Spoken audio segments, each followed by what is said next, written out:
পৃথিবীর ইতিহাসে এমন কিছু আবিষ্কার আছে যা মানব সভ্যতার জ্ঞান বিজ্ঞানের ধারাকে নতুন করে প্রশ্নের মুখে ফেলে দেয়। আজ আমরা কথা বলবো এমনই এক রহস্যময় যন্ত্র নিয়ে, যেটাকে বলা হয় বিশ্বের প্রথম কম্পিউটার। হ্যাঁ, ঠিকই শুনছেন, কম্পিউটার। কিন্তু সেটা আজ থেকে 2000 বছর আগে তৈরি হয়েছিল। এই যন্ত্রের নাম অ্যান্টিকাইথেরা মেকানিজম।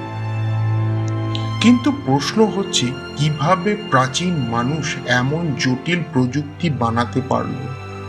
তারা কি সত্যিই এত উন্নত ছিল, নাকি এর পেছনে রয়েছে আরো কোনো অজানা কাহিনী? চলুন খুঁজে বের করার চেষ্টা করি।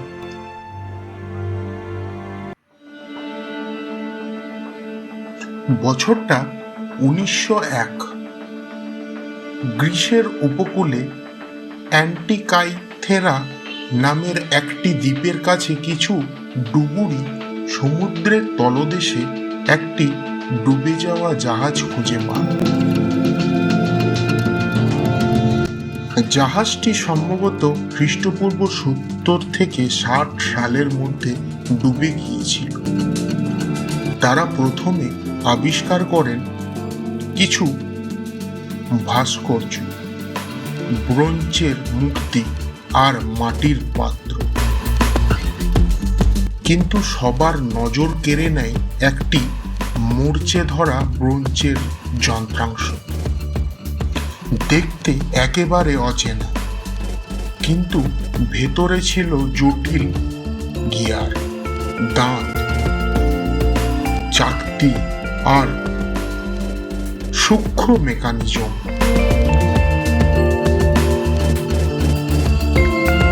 ডুবুরিরা হয়তো তখনও বুঝতে পারেননি, কিন্তু ইতিহাসের পাতায় নতুন এক রহস্য উন্মোচন হতে চলেছিল।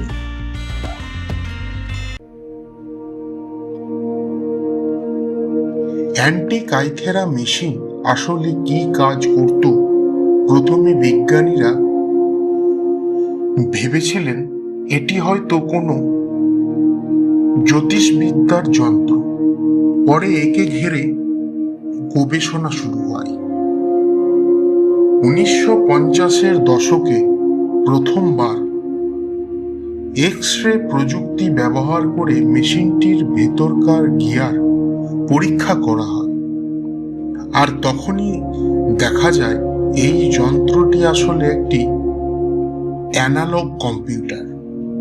এর ভেতরে ছিল কমপক্ষে 30টি ব্রোঞ্জের দাঁতযুক্ত চাকতি বা গিয়ার, যেগুলো একে অপরের সাথে সংযুক্ত হয়ে সূর্য, চাঁদ, এমনকি গ্রহের গতিবিধি হিসাব করতে পারত। ভাবুন তো, আধুনিক জ্যোতিষবিদ্যার কম্পিউটার তৈরি 1000 বছর আগে প্রাচীন গ্রিকরা এমন যন্ত্র বানাতে পেরেছিল।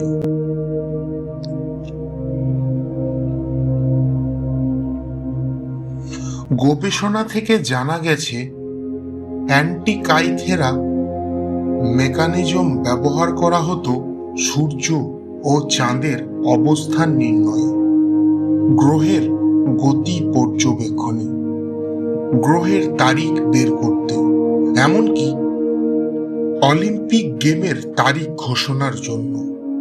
অর্থাৎ এটি ছিল প্রাচীনকালের মহাজাগতিক ক্যালেন্ডার। কিন্তু আসল প্রশ্ন হচ্ছে, এত উন্নত গিয়ার সিস্টেম তারা বানালো কিভাবে?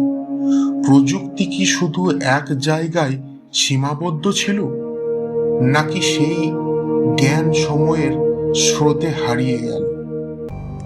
অ্যান্টিকাইথেরা মেশিন ঘিরে এখনো অনেক প্রশ্নের উত্তর মেলেনি। কিভাবে প্রাচীন মানুষ এত নিখুঁত গিয়ার কেটে বানালো? যদি তারা এমন যন্ত্র বানাতে পারত, তবে কেন এরকম আর কোনো উদাহরণ ইতিহাসে পাওয়া যায় না? প্রযুক্তি কি হঠাৎ করেই হারিয়ে গেল, নাকি আমাদের কাছে এখনো লুকানো আছে আরো অনেক কিছু? কেউ কেউ মনে করেন এই জ্ঞান হয়তো হারিয়ে যায় রোমান সাম্রাজ্যের পতনের সময়। আবার কেউ বলেন এটি একেবারেই সাধারণ মানুষের প্রযুক্তি ছিল না, বরং বিশ্ব কোনো বৈজ্ঞানিক গোষ্ঠী বা দার্শনিক সম্প্রদায় তৈরি করেছিল।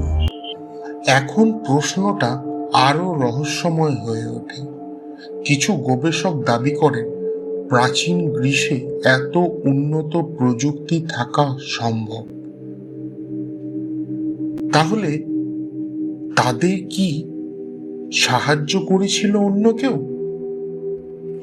ভিন গ্রহবাসী এর ধারণাটা অস্বাভাবিক মনে হলেও ইতিহাসবিদ আর ইউএফও তত্ত্ববিদরা বিষয়টিকে উড়িয়ে দেয় না।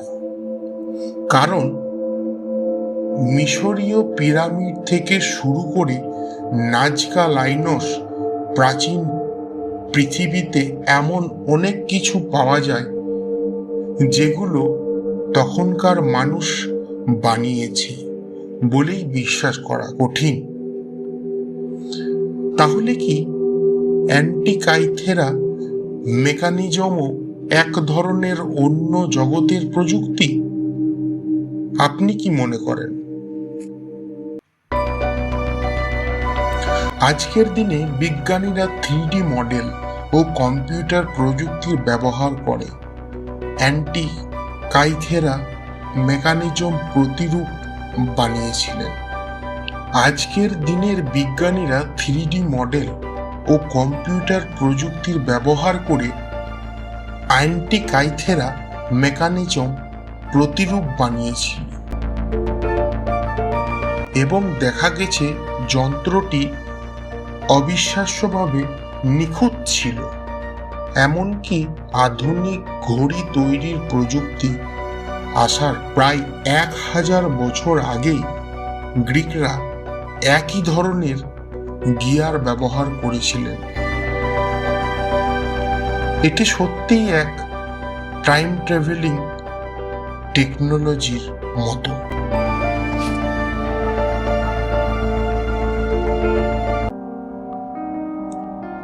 অ্যান্টিকাইথেরা মেকানিজম আমাদের শেখায় মানব সভ্যতার ইতিহাস হয়তো আমরা যতটা জানি তার চেয়ে অনেক বেশি জটিল। কখনো মনে হয় আমরা যত এগোচ্ছি ততই অতীতে লুকিয়ে থাকা রহস্যগুলো আমাদের অবাক করে দিচ্ছে। তাহলে শেষ প্রশ্নটা আপনাদের জন্য রেখে দিচ্ছি, প্রাচীন গ্রিকরা কি সত্যি এক উন্নত প্রযুক্তি আবিষ্কার করেছিল যা সময়ের সাথে হারিয়ে গেছে, নাকি এর পেছনে রয়েছে আরো কোনো অজানা রহস্য যেটা আমরা কখনো আবিষ্কার করতে পারিনি? আপনার কি মত? মন্তব্যে জানাতে ভুলবেন না।